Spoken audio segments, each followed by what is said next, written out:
Selamat pagi teman-teman, kami dari kelompok 12 di minggu ke-12 ini akan mempresentasikan mengenai motif psikologis untuk menggunakan medium realitas virtual atau virtual reality atau VR.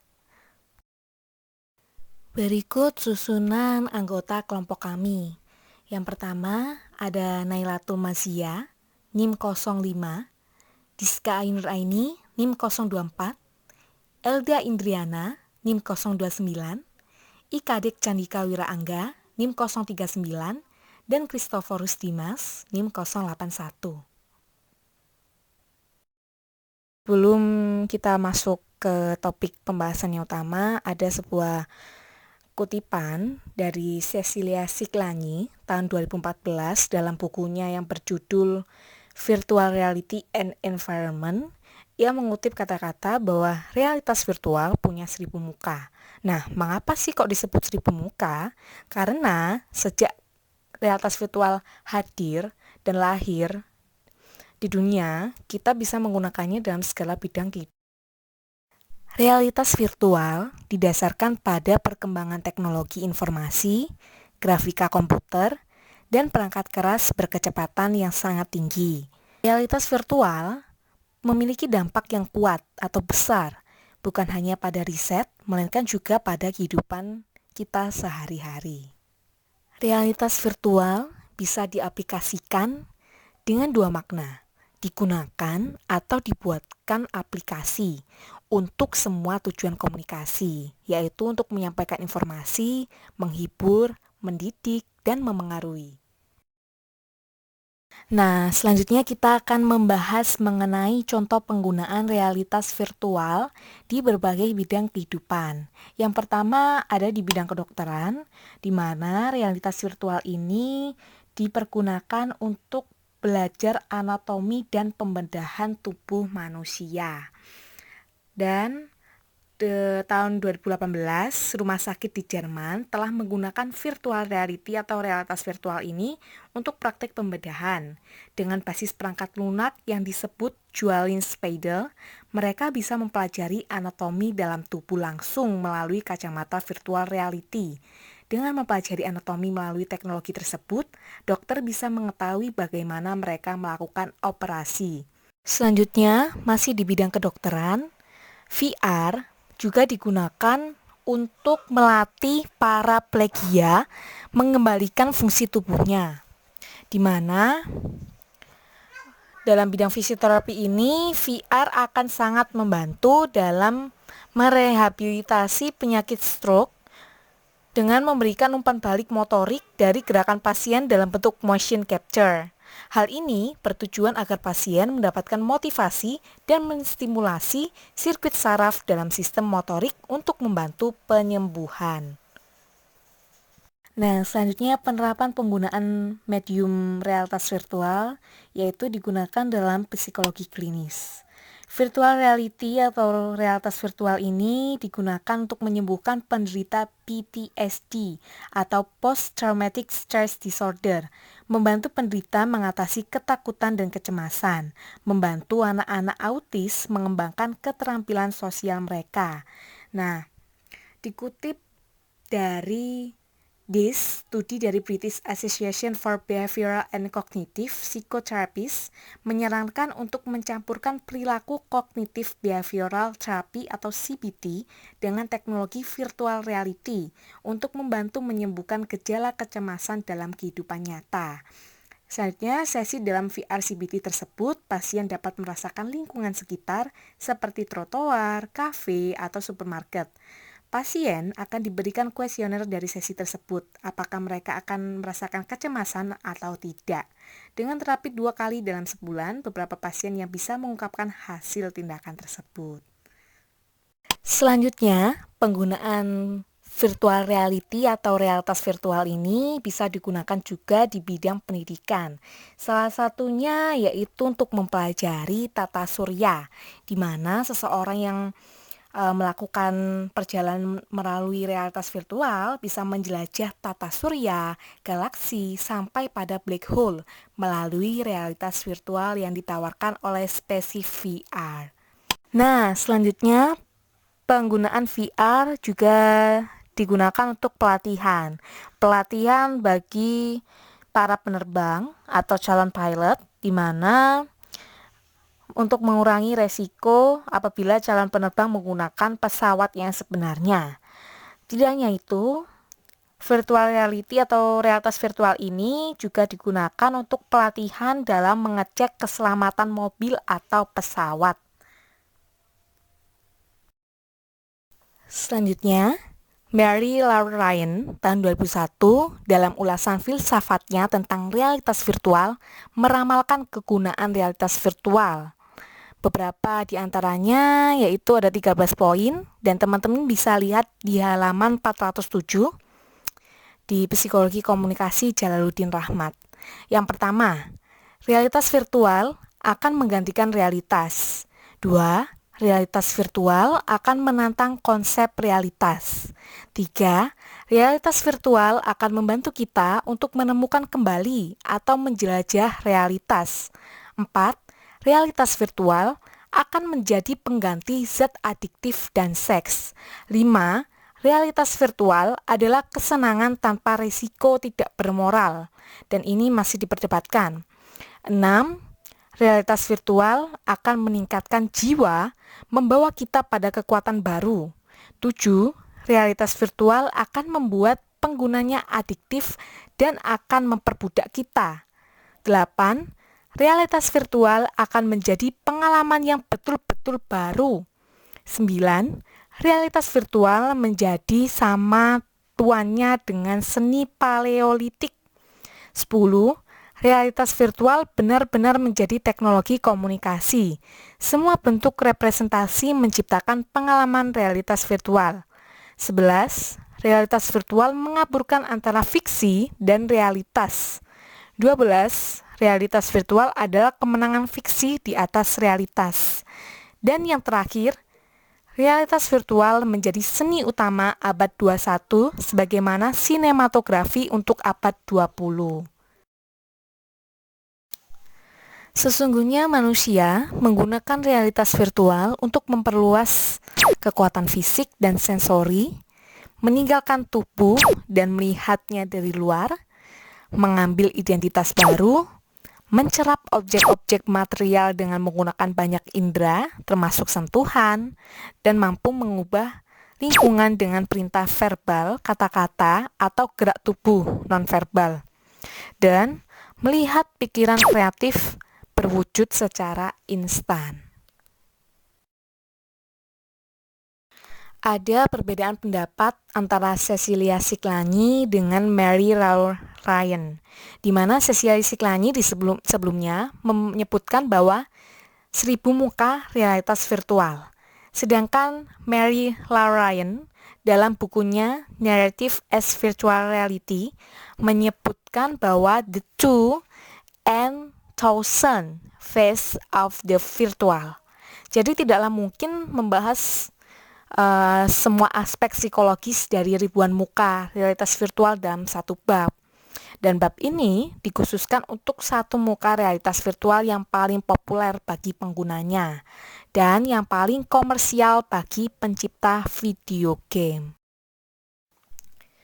Andrew P. Duan dan Brooke Strickland dalam bukunya yaitu Hooked on Games tahun 2012 menuliskan bahwa orang tertarik pada video game karena memenuhi kebutuhan psikologis.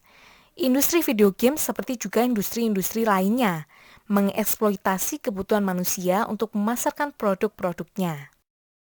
Dalam bukunya yang berjudul Hooked on Games tahun 2012, Duan dan Strickland juga menyebutkan tentang 10 kebutuhan manusia yang semuanya kebutuhan sosial psikologis, yaitu pertama, melarikan diri, 2. Memuaskan rasa ingin tahu, memberikan tujuan hidup atau sense of purpose, meningkatkan rasa tak terkalahkan, sense of invisibility, memberi makan ego, menawarkan persahabatan, memenuhi kebutuhan akan tantangan, memuaskan kebutuhan untuk memimpin, melampiaskan fantasi seksual, memuaskan kebutuhan akan cinta dan penerimaan.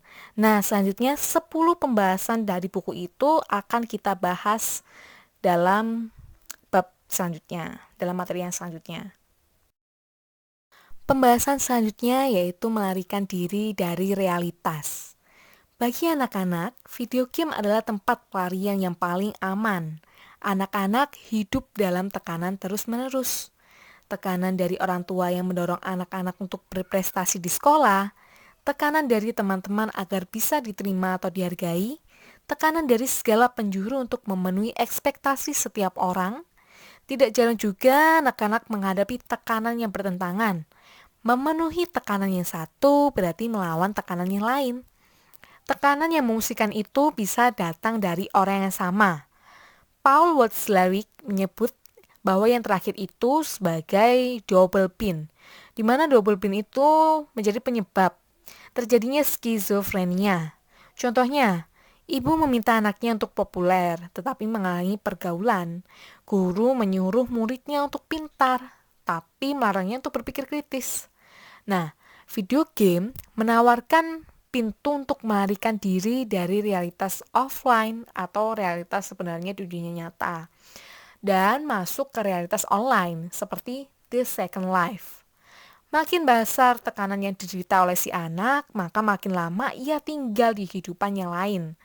Tentu saja, realitas virtual lebih aman dari zat adiktif, walaupun penelitian mutakhir masih membantahnya.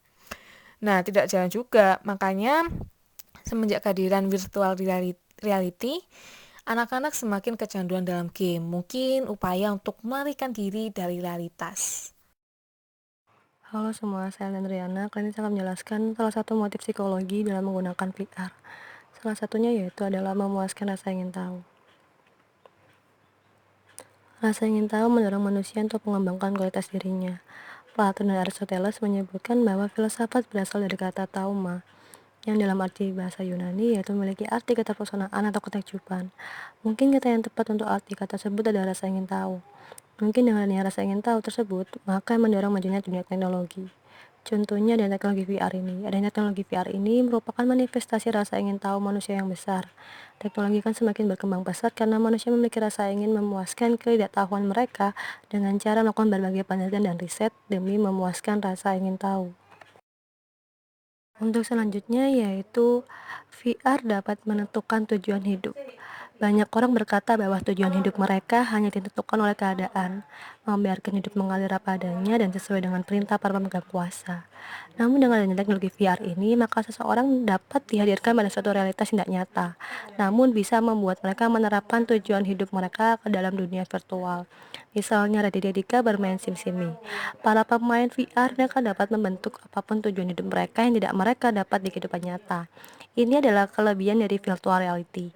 Para pemain dapat menentukan arah tujuan hidup mereka seperti Raditya Dika membentuk karakter dirinya dan keluarganya sesuai dengan keinginan, lalu membeli rumah, memilih pekerjaan, dan lain-lain. Sehingga adanya VR ini mendorong seseorang mengorganisir hidup mereka meskipun secara virtual. Selanjutnya dalam 10 kebutuhan manusia ada meningkatkan rasa tak terkalahkan. Maksud dari meningkatkan rasa tak terkalahkan dalam dunia virtual di sini yaitu ketika kita bermain game atau bermain di dalam dunia virtual, kita memiliki sebuah tujuan. Contohnya ketika kita bermain game Call of Duty atau game perang. Tujuannya di situ yaitu mengalahkan musuh-musuh yang ada di game tersebut sehingga kita bisa menang. Mungkin dalam dunia realitas hal tersebut bisa kita dapatkan dengan cara memperebutkan piala. Tetapi saat memperebutkan piala, kita tidak selalu menang, pasti ada kalahnya. Nah, ketika kita bermain di dalam dunia virtual, akhirnya kita bisa meningkatkan rasa tak terkalahkan kita. Yaitu ketika kita bermain game Call of Duty tersebut, ketika kita kalah, kita dapat merestart ulang game tersebut sehingga kita bisa memperbaiki kesalahan kita sebelumnya dan akhirnya terus berkembang dan tidak terkalahkan dalam game tersebut. Kemudian selanjutnya adalah memberi makan ego. Memanjakan ego adalah kebutuhan sosial psikologis lainnya. Setiap orang ingin percaya diri, ingin memelihara konsep diri yang positif, ingin diperhitungkan, ingin diperhatikan. video game bisa memanjakan ego, tak terhingga. Ia bisa menjadi orang pandai, cantik, kuat, raja, jenderal, bahkan Tuhan. Contohnya dalam game Call of Duty, orang bisa menjadi jenderal berbintang 1 dalam 1 jam. Di dunia fisik, ada prajurit yang tidak bisa menjadi jenderal seumur hidupnya. Ketika seorang berhasil memenangkan game, ia naik tingkat, ia menciptakan prestasi baru. Jika dalam satu game ia lebih banyak menang daripada kalah, ia akan menjadi juara. Sebaliknya, jika ia kalah terus-menerus, ia akan menderita depresi dan menjadi pecundang. Keadaan psikologis inilah yang bisa terbawa ke lingkungan fisik. Sebagai mahasiswa, prestasi akademisnya akan menurun, atau bahkan DO. Sebagai pegawai, ia akan menjadi pemalas atau bahkan dipecat. Kemudian, memberi makan ego ini memiliki akibat. Akibatnya yaitu menyuburkan individu dan menjadi masyarakat yang narsistik. Mencari kepuasan ego dapat menuai kekecewaan di dunia fisikal. Gangguan kejiwaan tersebut bisa menjadi sikap kita yang menjadi narsistik. Narsistik adalah istilah yang lebih sopan untuk penjahat tanpa jiwa yang memuja diri dan merindukan persahabatan. Di zaman yang serba modern ini, kita selalu disibukkan dengan berbagai kegiatan, sehingga kita merasa terasing dengan kenyataan hidup. Mulai dari kehilangan sahabat dekat, gak sempat kongkow, gak akrab lagi sama teman-teman. Hal itu akhirnya menimbulkan perasaan rindu persahabatan. Dan kita kemudian memenuhi kebutuhan tersebut di realitas virtual. Kita bisa menjalin hubungan dengan orang di berbagai belahan dunia, tapi sama tetangga sendiri malah gak sedikit pun akrab. Misalkan di game The Sims, kita bisa bangun rumah, pulau, tempat-tempat eksotis. Kita bisa jadi orang yang berkeluarga digital, bersahabat digital, bahkan memelihara anak digital. Di game The Sims pun tersedia kustomisasi avatar. Kita bisa menjadikan diri kita ideal, menjadi cantik, ganteng, kaya raya. Kita pun bisa menjalin hubungan dengan kawan yang bagi kita sama idealnya. Tapi persahabatan di realitas virtual itu sangat rentan. Kalau produsen video game menghentikan produk gamenya, ya kita nggak cuma kehilangan teman aja, tetapi kehilangan seluruh hidup kita. Atau kalau teman kita bosan dengan permainan itu, ya hubungan pertemanan pun bisa hilang. Bahkan ada juga kasus yang menceritakan seseorang yang dia itu kaget dengan kenyataan di dunia nyata, berbeda dengan ketika dia berada di realitas virtual. Nah, hal itu bisa menimbulkan perasaan tertekan, stres, hingga mendorong kita untuk melakukan tindakan-tindakan di luar nalar. Selanjutnya, memenuhi kebutuhan akan tantangan. Tantangan adalah kesulitan yang berada dalam batas-batas kemampuan kita. Menjawab tantangan ialah keluar dari zona kesenangan atau comfort zone untuk menemukan comfort zone yang baru.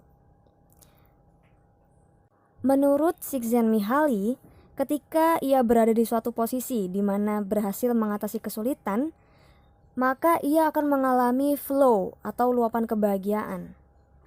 Kalau katanya Nietzsche, mich nicht umbringt, macht mich stärker. Artinya, apa yang tidak menghancurkanku membuat aku lebih kuat. Jadi ada tantangan yang meluluhlantakkan kita, yakni jauh di atas kemampuan kita untuk mengatasinya. Ada juga tantangan yang membuat kita merasa berprestasi, menikmati flow karena kemenangan.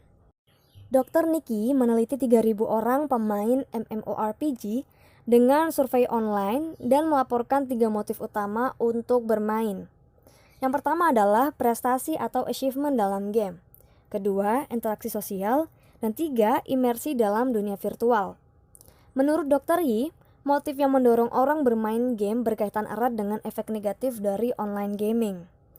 Andrew Don, mantan pemain adiktif online gaming, mengatakan bahwa games memberikan kepadaku tantangan yang tidak terbatas. Selalu ada orang yang lebih baik dari kita, lebih ahli bermain dari kita. Selalu ada sistem ranking dan kelompok untuk memperbandingkan skor mereka dengan skor kita. Kita terus-menerus menantang diri kita untuk mengalahkan yang lain, untuk mendapatkan poin lebih banyak, untuk sentikan lebih maju dari yang lain, untuk mencapai ranking paling tinggi. Setiap orang yang tertarik dengan tantangan itu akan disedot ke dunia game. Orang ingin sukses, orang ingin diuji. Orang bermain game yang menantang mereka secara mental dan melahirkan strategi inovasi. Sejumlah pemain bercerita bahwa euforia ketika bermain games tidak tertandingi oleh aktivitas apapun dalam kehidupan real. Walaupun tidak semua orang punya ambisi untuk menjadi pemimpin, kita semua punya peluang itu untuk menjadi pemimpin. Orvi memberikan peluang itu. Dalam online game, kita bisa berinteraksi dengan puluhan, ratusan, bahkan ribuan pemain di seluruh dunia. Kita bisa membentuk kelompok yang disebut dengan guild dan memimpin kelompok itu. Orvi bisa memuaskan Anda untuk memimpin, bisa juga menjadi ajang latihan untuk menjadi pemimpin masyarakat sebenarnya. Seperti Stephen Guild, Chief Operating Officer dari perusahaan Symantec yang mencantumkan World of Warcraft Guildmaster, semacam perkumpulan pada game World of Warcraft, dalam resume-nya untuk naik ke jenjang pemimpin perusahaan. Alasannya, pengalaman mengorganisasikan penyerangan dan jeda mengelola kekayaan kolektif guild di online bisa dialihkan konteks-konteks lainnya, seperti yang ia tunjukkan baik sebagai konsumen maupun sebagai pegawai perusahaan yang melihat lingkungan makin mirip seperti game. Menurut Nicholas Taylor, Suzanne DeCosta, Jennifer Jensen, dan Ryan Harley mengatakan pada saat yang sama, penelitian akademis mulai mencatat kegiatan kepemimpinan dalam massively multiplayer online games atau MMOGS seperti World of Warcraft, AVA Online, dan game lainnya. Para pemain membentuk kelompok mulai dari tim kecil yang temporer sampai kepada perkumpulan yang beranggotakan ratusan untuk mencapai tujuan kelompok. Nah, jika pada slide sebelumnya disebutkan bahwa setiap kelompok dalam game memiliki tujuan kelompoknya, maka untuk mengarahkan kegiatan ini memerlukan sejumlah kompetensi komunikasional dan interpersonal. Untuk membahas hal ini, mari kita ambil contoh dari game Mobile Legends yang sangat digemari saat ini. Dalam Mobile Legends juga terdapat yang namanya squad ataupun tim pro player, dan di setiap squad tersebut memiliki leadernya masing-masing. Mungkin ini akan sedikit terdengar awam bagi beberapa orang karena masih banyak yang tidak tertarik dan tidak memainkan game online. Masuk pada pembahasan, pada poin pertama disebutkan mulai membangun dan mengkomunikasikan prioritas jangka pendek dan jangka panjang. Misal dalam Mobile Legends terdapat jangka pendeknya adalah meningkatkan rank setiap anggota ataupun membantu anggota untuk menguasai tiap role dari hero Mobile Legends. Nah, jika dari target panjangnya misalnya adalah menjadi turnamen-turnamen berskala nasional ataupun internasional. Yang kedua adalah merekrut pemain baru. Nah, dalam squad Mobile Legends juga bisa merekrut player yang memiliki kemampuan baik untuk dimasukkan ke dalam squad ataupun tim. Yang ketiga adalah mengatasi konflik antar pemain. Nah, tak hanya di Mobile Legends, mungkin di squad ataupun tim di game lain juga sering mengalami hal ini. Nah, seorang leader juga memiliki peran untuk menanggulangi hal tersebut. Keempat adalah mengalokasikan sumber daya. Dalam Mobile Legends, misal hal yang paling gampang menciptakan ruang bermain. Bisa di mana saja, ataupun misalnya lebih kompleks seperti tim pro player adalah memanfaatkan kontrakan, rumah, ataupun hal lainnya menjadi gaming house. Hal lainnya misalnya yang sederhana adalah mengalokasikan dana untuk layanan internet saat bermain. Yang kelima adalah merundingkan interaksi dengan perkumpulan pemain lainnya.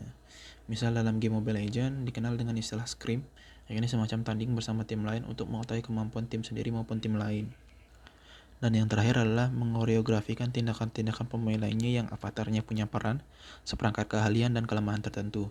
Istilah avatar jika dalam Mobile Legends itu seperti hero atau karakter dalam game. Nah, terkait poin ini, misalnya dalam squad atau tim Mobile Legends adalah pembagian role dari tiap player sesuai dengan meta. Meta itu merupakan semacam strategi permainan dalam game Mobile Legends. Nah, maksudnya dalam poin ini adalah adanya pembagian tugas yang jelas bagi setiap player yang dilihat dari kemampuannya bermain, termasuk kemampuan hero yang ia gunakan. Ketika hidup dalam game atau yang lebih dikenal sebagai living on the grid, orang bisa memilih genitalia dan sex bed sehingga avatar mereka bisa bermain seks satu sama lain. Misal pada game Second Life. Kenyataan dalam game ini adalah bahwa dunia digital Second Life adalah lingkungan sosial yang sangat interaktif. Tiap pemainnya bisa menciptakan avatar sendiri sesuai dengan keinginannya. Nah, pada game ini dengan lingkungan sosial yang begitu interaktif tersebut, banyak ditemukan tawaran persahabatan dengan lawan jenis maupun kegiatan pornografi dalam game. Misal ketika berjalan-jalan di Red Light District dalam game, maka seketika akan dikelilingi oleh pendamping virtual, strip bar, dan taman genitalia untuk melakukan seks virtual. Kombinasi game dan seks dan pornografi berpotensi untuk meledak. Bagaimana tidak, pada game ini ada banyak yang menghasilkan jumlah uang yang banyak dengan menyediakan jasa pendamping. Menurut penjelasan di buku, biaya telepon seks per menit bisa seharga 85 sen atau $50 per jam, tetapi dalam game Second Life ini, para pendamping cukup dibayar $20.000 per jam. Nah, dari hal tersebut menimbulkan pro dan kontra. Mereka beranggapan bahwa menggunakan medium RV untuk memuaskan fantasi seksual merupakan bagian dari kebutuhan akan tantangan, perilaku memanjakan ego, keinginan akan persahabatan, di samping karena kelaparan akan seks. Para pemain juga berdalih bahwa game itu tidak real dan tidak ada salahnya berhubungan seks dengan orang lain secara online. Namun dengan banyaknya dalih yang diungkapkan oleh pemain, tidak bisa menutupi fakta bahwa bermain video game secara berlebihan dapat mengganggu hubungan kekeluargaan dan pernikahan. Hanya sedikit tersisa ruang buat hubungan yang sehat dan kehidupan seks dengan pasangan di dunia realnya. Sekarang, video game semakin sering dikutip sebagai penyebab perceraian. Sebagai misal di Inggris, sekitar 15% yang mengajukan perceraian karena perilaku yang tidak masuk akal adalah bermain video games yang berlebihan. Bisa juga dikemukakan bahwa bermain video games mungkin hanya salah satu faktor rusaknya rumah tangga. Menurut Stephen Gentry, semua kebutuhan psikologis manusia bisa dilacak pada dua kebutuhan dasar, yakni need for control, di mana keinginan untuk merasa berkuasa dan berada di atas orang lain, dan need for relatedness, yakni keinginan untuk berhubungan dengan orang lain. Sebagai makhluk sosial, kita tidak akan berkembang normal jika kita dipisahkan dari hubungan-hubungan baik dengan orang di sekitar kita. Misal, anak yang mengalami maternal deprivation atau kekurangan kasih sayang ibu akan menderita gangguan kejiwaan seperti kecemasan, ketakutan, kesepian, kurang harga diri, dan sosiopatologi. Selain itu, ada kemungkinan ia akan mengalami penyakit-penyakit fisik, bahkan kerusakan otak. Bahkan orang dewasa tidak akan menikmati kehidupannya jika ia merasa tidak diterima, tidak dianggap, atau diasingkan. Nah, mari kita bahas hal ini pada contoh kasus yang terjadi.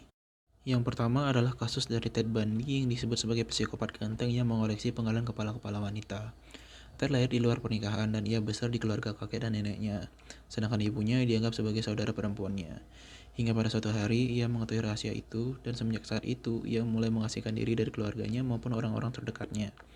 Ted adalah orang yang cerdas, sehingga ia berhasil diterima di Washington University. Di sana, ia kemudian jatuh cinta pada mahasiswi yang bernama Brooks, dan akhirnya mereka menjalin hubungan. Namun, suatu saat, Brooks memutuskan hubungan mereka, dan saat itu membuat Ted kecewa.